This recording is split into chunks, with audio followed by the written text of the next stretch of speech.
Salutations, Homo sapiens! As a humble young gentleman studying the beautiful discipline of engineering technology, it should come as no surprise that computer hardware holds a very special place in my heart. How could it not? Without logic gates, transistors, or the obligatory third component, I don't believe you'd even be able to watch.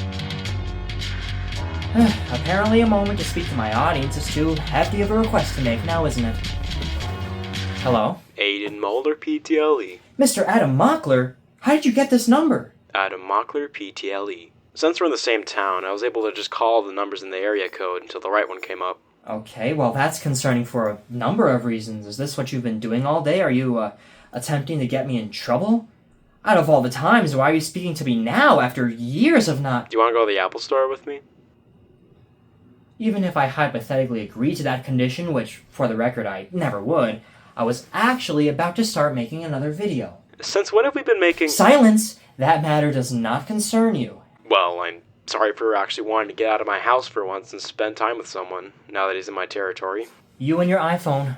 What a travesty. Yeah, it's better than any phone you could ever get with Android on it. Oh, really? And what about the AI features? I'm sure you had to wait a long while for those to come in, didn't you? Not every daggum thing in this world needs AI. It's going to be like that, isn't it? Well, I suppose my discussion on combinational and sequential logic is going to have to take a back seat for the time being. For now, let us dabble, for a little while, in the minds of the Apple defenders. I don't need to explain what Apple is, do I? It's currently the largest technology corporation in the entire world, producing pretty much anything that has a screen on it. Minus refrigerators, Apple hasn't touched those yet. But desktops, laptops, tablets, and obviously phones, you have your hands full. I'd be willing to bet that a few of you currently watching this video are doing so on an iPhone, iPad, or Mac right now. And if so, well, good for you, I suppose. For the most part, I'd like to direct my attention to the iPhone line of products for this video, since they are by far the most popular in the Apple catalog. Wow, iPhone! And honestly, the line that I have the most grievances with. The iPhone first hit the scene on June 29th, 2007, and was obviously the biggest change to the mobile phone scene up to that point. A screen that responded to your fingers? Unfathomable! What kind of black magic is this? Multi-touch, which is phenomenal. It works like magic. And boy, have we patented it.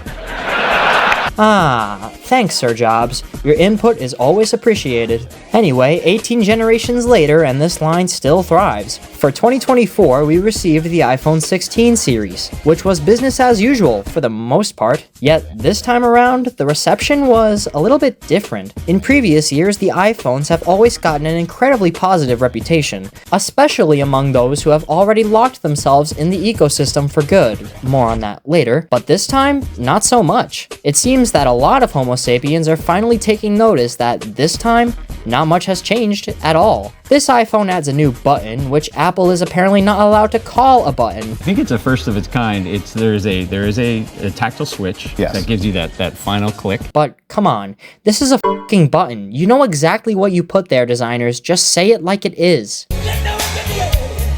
Other than this change and the camera orientation being reverted to its iPhone 12 counterpart, many Homo sapiens, even iPhone users, aren't very amused by this upgrade. This is, again, uncharacteristic for an iPhone. So, since it feels so unusual for the most die-hard Apple defenders to finally remove their rose-tinted glasses, I wanted to take a deeper look into the Apple fanbase and why it is, to put it nicely, one of the most intolerable sectors of the technology community to interact with. So, iPhone users. For the most part, in the humble United States of America anyway, iPhones make up a majority of the phones used overall. About a 60% market share here to be exact, even though phones running on Android make up 70% of the world's phones as a whole. iPhones have dominated the USA, and I don't think that fact will change anytime soon. Consequently, many Android users, myself included, have become outcasted by the general smartphone community, and have even become the target of ridicule for simply not wishing to use the iPhone as a daily driver, so to speak.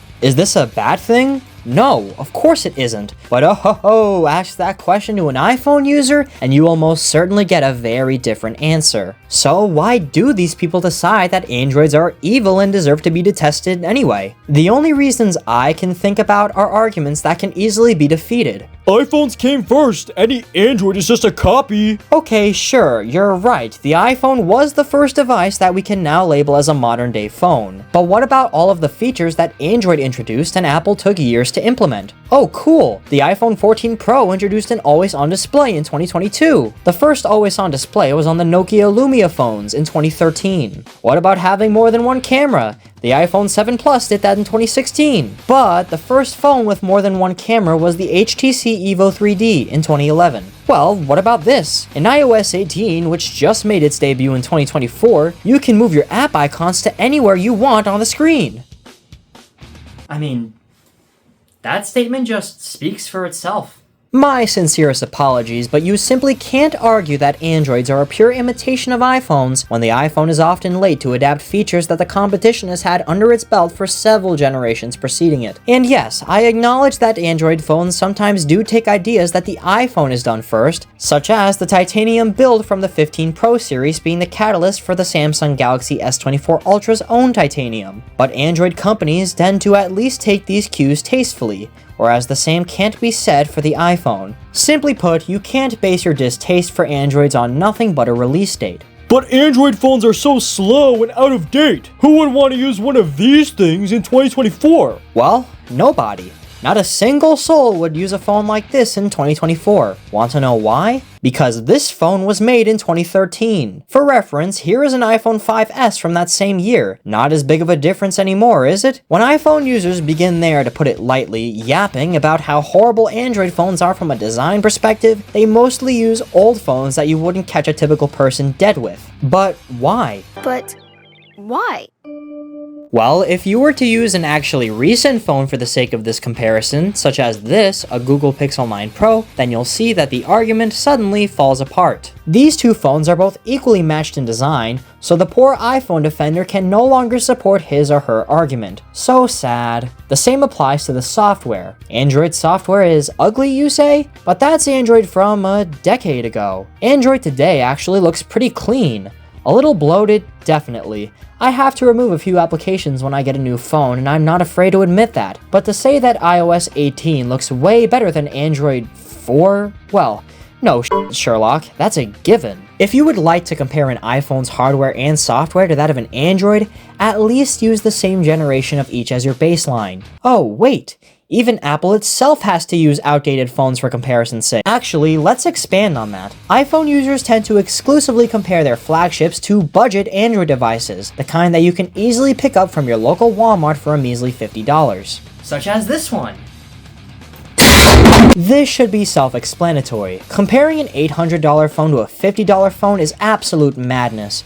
Obviously, the iPhone is a better device, but put an $800 Android next to it? Whoa, not too obvious now, is it? Oh look, the Galaxy S24 has a higher refresh rate than the iPhone 16. Who would have thought? For the record, there are no budget iPhones. The closest is the iPhone SE lineup, which is really more of a mid-range phone in terms of prices, and that's part of the trick. Why offer a budget iPhone when your loyal customers will just stick to the flagship anyway? Lord forbid them from spending less money. Now, I want to discuss the camera debate because this is just flat out ridiculous. The most notable feature of the modern iPhone is, as pathetic as this is since it applies to any smartphone, its cameras. What's the biggest thing you hear iPhone users gush over? Yes, the cameras. Those big fat circles on the back of the phone which make the phone wobble like crazy when on a flat surface. Those things. According to iPhone users, any picture taken on an Android phone is garbage and makes the people in it look like... On a phone that makes you look like Lego pieces, right? A pixelated picture? Lego pieces, apparently. This sir is almost always right, by the way. But the moment you tell me to come here while holding that $1,000 3-camera device saying that Androids aren't capable of taking good pictures, well, to put it nicely, that's how you lose my blessings. I'll be the first to admit that budget Androids do indeed have terrible cameras. I know a thing or two about that. But in response to this, let me just ask you a quick question. How do you believe this video, the one you're currently watching right now, is being filmed? Here's a hint. It's not on a typical camera. Well, are you gonna answer the question or not? Seriously, Android cameras are just as good as iPhone cameras, if not better at times. The good Sir Marcus Brownlee demonstrated this with his blind camera tests, where it turns out that the Pixel was the champion of smartphone cameras. Heh, I guess the humble old iPhone can't even win in its own category. So much for adding that button, huh? The last point of contention for this particular segment is debatably the most important: brand loyalty. Apple is, again, the world's largest technology company, so why stray away from it? Sticking to one brand for your technology just feels easy and comfortable. It's familiar territory, you're safe here. Why stray elsewhere? Why get lost in the sea of Android options? Why even bother looking into the Samsungs, Huawei's, Xiaomi's, Pixels, and so on? Too much work. An iPhone is easy to pick up and easy to stick with. iOS hardly lets you control your operating system, so you can't possibly ruin your experience. Or make it your own. Just take a nice big bite of that apple and don't look back. It's not like the big greedy apple will allow you to break free without a struggle anyway, which we are going to discuss in our next segment. You took a bite of me. You know what happens now. Hey, no. Halt your movements for a second. I was just hungry. I wasn't trying to... No.